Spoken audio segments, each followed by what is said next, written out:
we got to start with Cody and Punk because I was absolutely blown away by that segment. And I was thinking earlier today, like, what kind of angle did I want to talk about it with you guys on the show? Because Rhodesia and I didn't even really talk about it. The show was over, and she's just like, that was a pretty good little piece of business, as you would say. And I just said, yep. And I kind of just smirked, and that was it. I couldn't stop smiling throughout that entire 10-minute segment. I had a smile etched on my face. And we talk a lot about letting pros be pros. And fuck, was that not two pros out there getting the goosebumps right now? And thinking about Cody, he put on a masterclass in like that first 4 or 5 minutes, because Punk had the first 4 or 5 minutes. Cody rebutted, and then they went back and forth really, really quick. He did so much with his tone, his demeanor, his inflection. It was perfect for him not to have a suit on. That man was tired. He was exhausted. And you felt it on him. You heard it on him. And like, that just takes a special type of talent to be able to always have the smile every other week, 51 weeks out of the year. But when the story dictates, you are a different man right now. This is bearing down on you. The walls are closing in. I am exhausted. I've done everything I can, and I continue to get beat down. And for you to be able to portray that when that wasn't the story yet, right? Like, even last week, we didn't see cracks of this. For that to happen immediately, and then Punk to call it out, and Punk do his thing, and point out, hey, man, like, you are not John Cena, which I thought was also a red herring. Nobody's Superman. I've been through this. And then, you know, just for Cody to say, all right, so then tell me what's the story. All right, short term, he went through that. Long term, he like, I was so, I knew Cody was going to end the show because they had announced him and then he wasn't on. So I didn't know 100%, but I'm like, okay, you know, we were getting 2 hours in and still no Cody Rhodes. I'm like, all right, well, Cody is finishing this show. This is the last Raw show before the Rumble. Him and KO is kind of, they've done their business for the most part to sell their match. I'm like, okay, so I can't see KO being the big thing. Like, all right, what's happening? I really didn't think the Punk aspect of it, but I don't think anybody did though. I mean, I can't explain how masterful that was more than what you just said there. And just it sounding so genuine and just off the cuff of them just having like that conversation in the ring, just going at each other, stabbing you in the front. I mean, just all of that. Hold on. I ain't done with you yet. Like, what? I knew Punk was about to hit him. For some reason, somehow, I just knew when Punk was like, hold on, I'm not done. I'm sorry. I thought Cody was going to do it. I was like, but no, they're not going to do that to Cody. He's not going to go full Homelander against Punk right now. That ain't going to happen. But I was just like, I was mesmerized. And again, I believe Cody completely, I don't say destroyed Punk in that, but Cody absolutely was the winner of that exchange. You think so? Yep. Because I don't think there was a winner or loser. They were just talking. I think Cody was so masterful in how he took in and received what he said and what he dished back out, because he was able to bring up the point of Punk going to leave and taking his ball and leave in a way where everybody has talked about Punk leaving before, but it was in a way that was I've never heard before. So because every time Punk feuds with somebody, that's going to always be their MO, always. But it was something that Cody did it so masterfully that I'm like, wow. Because it was more of, we're friends. Mm-hmm. And it wasn't like you just left. That's the way he went. Because I wondered about after he got done with Drew and he got done with Seth. I'm like, all right, they got to stop now with the whole. Right, you left. Because he beat both of them. Yep. He beat Seth. He finished off Drew with that feud. So I'm like, okay, if it's ever brought up again, it's got to be brought up in a different situation. And I thought Punk set the table perfectly for Cody to have that retort. And for them to be able to do what they did, and in one night, I'm going to assume the masses, if you was to do a poll and say, would you want to see CM Punk versus Cody Rhodes at WrestleMania? I'm going to have to believe 90+% would have said yes to this point. E, you said you didn't see that in person, which if there was one segment to miss, I guess that would be the segment, because it wasn't like there was crowd interaction. Those people were listening. There wasn't no what chance. There wasn't anything. There wasn't no CM Punk, chance, put through in the middle of the promo where it didn't make sense and they had to stop and slow down. They were hanging on to those guys' words, both of them. And I thought that was the other part of it that showed you, oh, this is top tier talent right here. Ain't nobody worrying about trying to get their shit off in the crowd. This is them listening to what is happening. So you watching it on television, what was your thoughts, man? Really good segment. Really good segment. I wish I actually would have saw it live, but as you guys know, like I got little kids. I live like an hour and something from the State Farm Arena, so I had to get them back there so they can get home. I asked them to get home. It's about 11:30-ish. That's too late to have these little kids out there. But I got finished watching that segment. I knew I wanted to get home and watch the segment. I knew Cody was coming out. I hadn't seen him. I knew he was there because he's in the backstage segment, so I knew he was coming out there. And I was like, damn, I got to miss Cody. That's all right. I watched it in 1080p on my Netflix. All good. And what a treat. And I'm happy to hear that, two men that Rhodesia doesn't necessarily care for as much was a highlight for her. Remember, I'm a Punk girl now. Remember, she's a Punk girl now because of what he did for Hogan. She's not getting there, right? He's getting there. But to me, like, that's just great that the fandom's continuing to grow, right? Because he's starting to put in some work. He's grabbing fans, brick by brick. Same thing with Cody, right? So I love to hear that by some of my favorite wrestlers actually building new fans. But it was a great segment, man.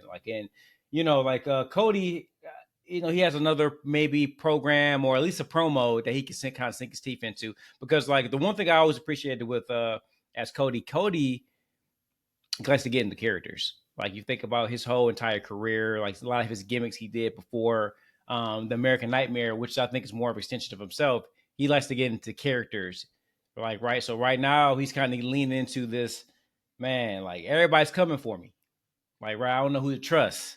Like, I'm tired of always having to wash my back and fight everybody off, right? And justify myself to whoever needs to listen, right? You could see this starting to wear on him, right? Who else but the masterful CM Punk can articulate that, right? And bring that to life. And then say like, hey, brother, I'm not going to stab you in the back. I'm going to stab you right in your front. I'm coming for you, right? I let him know, like, hey, as a friend, I'm going to let you know, man, like you got something I want. I'm coming for you, man. I felt like that was a real exchange, right? Because this is like, these are two competitors, right? They could be friends, right? They paid. I didn't know they were so close, right? But we don't know a lot of things about people in the relationship, right? All right, I'm going to go with it. I love that they're painting that story and it's seeming realistic, right? That they could be really good friends behind the scenes, or at least, Cody painted a picture of like, hey, this was somebody he looked up to coming into the business, right?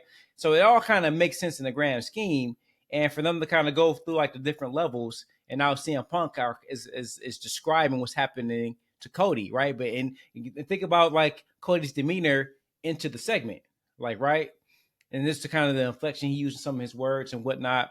Like it perfectly fit. So to see them go back and forth, maybe at a WrestleMania, that might be kind of cool. I mean, it's definitely interesting because I want to say, like, from a character perspective, for me, for this year, this was the most, I won't say engaged Cody I've seen, but it's a different dynamic than we've seen, right? He's been coming out as the mayor for at least the past couple of years, right? So we're seeing like a different version of him, which is always nice with any kind of characterization, any kind of story. You like different sides of a character and kind of see like the cracks in the smile, right? Right. Because that's real life, right? Like how many times have you felt like that you know, in life that you do everything you can and it's never enough for people? Still not enough. And you know what I'm saying? Like everybody can relate to the, hey, trying to be the good guy, but you still end up being the bad guy in somebody's eyes, right? You're doing everything right, doing everything the right way, but you still got a hater in the background trying to point out your flaws. Like, right? That can get to anybody, and that's a real life situation. So I love that they played into it. I thought it was a really great situation. You said cracks. That's a great way to say it. I also look at it as layers. Last night for anybody, and of course, we joke on the podcast, the whole Cody haters. That's everybody who listens knows we appreciate everybody. Cody's the man. So but that's just a little thing because of the Cody Roman thing. This is why, though, I said I want him as a heel eventually when the time comes. If anybody has never seen him work heel, and he wasn't a heel on Monday Night Raw, but that is the type of performance you can expect from him when he's not always the smiling, white meat, babyface, kissing babies, signing autographs on the way to the ring.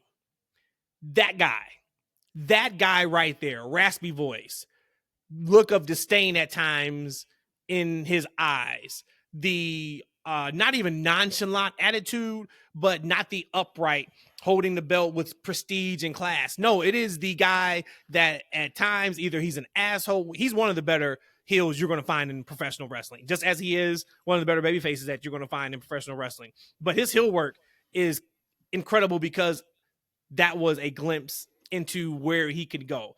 And I also want to shout out CM Punk because we talked a lot about CM Punk in his run in AEW, and on camera, it was never a situation of him being unprofessional.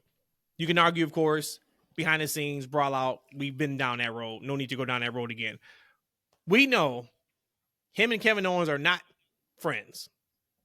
I don't even know if they're friendly. But I want to shout him out because he did something tremendous in that promo. And this is what professionals do. He put heat on the Cody KO match when he didn't really have to. He put Kevin Owens over. He's a deranged SOB. The hardest match of your life. Yeah. Yes. Right? He said it twice. Yep. This is going to be the hardest match of your life.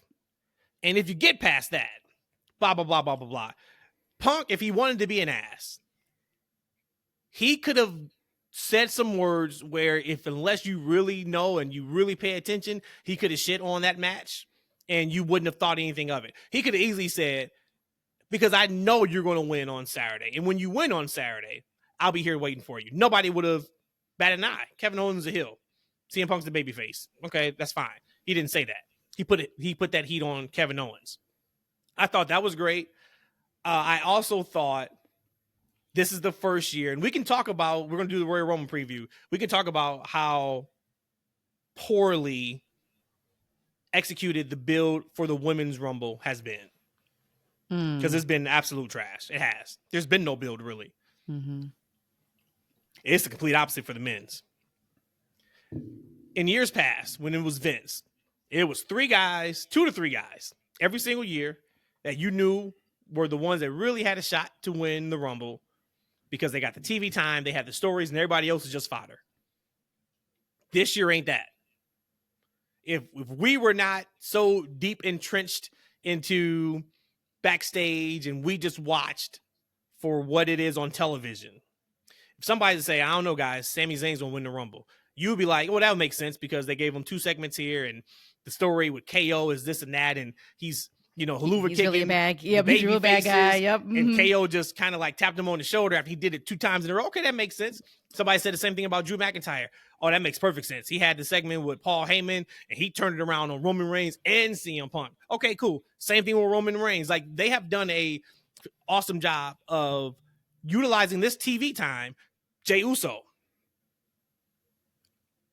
I don't know if Triple H just told that man, like, hey, look, dude, Twitter was going crazy on Saturday because you lost. Go out there, yeet, and then just tell him that you're going to win the Rumble. That was what it felt like to me. It felt like it was an Atlanta concert for yeeting. We got to get Quavo on TV. We went through the maxi single of the Yeet song. Everybody's yeeting. Jay picked up that microphone and was just like, I could beat him. I'm going to win the Rumble. And they went to commercial. I was like, this has maybe been the biggest waste of time, but it was the best waste of time I had ever seen. But you can say the same thing with Jay. They have done such an awesome job with telling those stories. And then on top of that, and I'll throw it to you guys, they respect us remembering what has happened in years past. Cody Rhodes and CM Punk was in that same position this time last year in the ring. Part of that promo is connected back to that promo from last year. Sami Zayn and Seth Rollins, when they buried the hatchet and they was just in the ring. We talked about on the podcast. Hey man, we few weeks good? Yeah, we ago, good. yeah. Mm-hmm. They move on. Came right back to it on Monday night. Hey man, I know you said that was a mistake. If it happens again, I'm gonna think it's not a mistake. They do such a great job now of, if you're paying attention to the details, you're getting paid off. If you're just here for a good time, if it's Ethan, I'm only here for Kai and Speed. and it'd be cool. It'd be cool to do the yeet, and I'm gonna put the ones up and Roman Reigns come out, and I'm good. He's gonna be good too. So I two thumbs way up. On the men's side of things, absolutely. There's nothing else to say. You can have a room full of 10 wrestling fans, WWE wrestling fans, and you can say, hey, let's place a bet on who's going to win the Rumble. And it's possible the majority of us have different answers. That is fantastic. That is super next level booking.